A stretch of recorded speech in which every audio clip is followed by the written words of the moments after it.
Assalamu alaikum, everyone. I wanted to cover today a topic that might come as a surprise.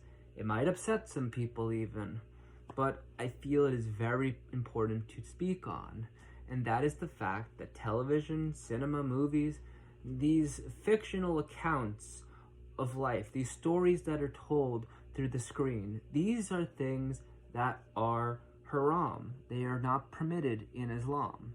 And now, you might think to yourself, oh, but why is that?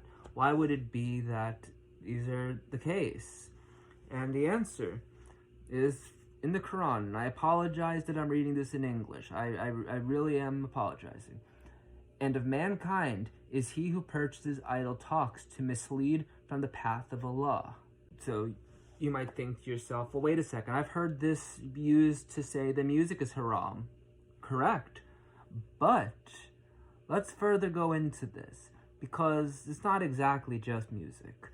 Al-Sadi, may Allah have mercy on him, said, "This includes all manners of haram speech, all idle talk and falsehood, and all nonsense that encourages kufr and disobedience. The words of those who say things to refute the truth and argue in support of falsehood to defeat the truth, and backbiting, slanders, lies, insults, and curses, the singing and musical instruments of the shaitan, and musical instruments which have no spiritual or worldly benefit." Now, I understand that some of what I've read does not apply to movies. It does apply back over to music again, or it may even apply not necessarily to either things. This is something that stretches out to a number of things. But so, you might think to yourself again, well, it's acting. It's just for fun. It's just for entertainment. Well, this is talking about why, regardless of the intent, there are certain things that we must understand have a negative effect, and thus having a negative effect, they affect negatively.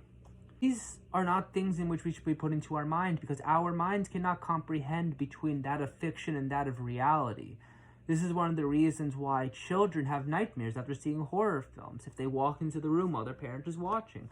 There are things in which we cannot differentiate.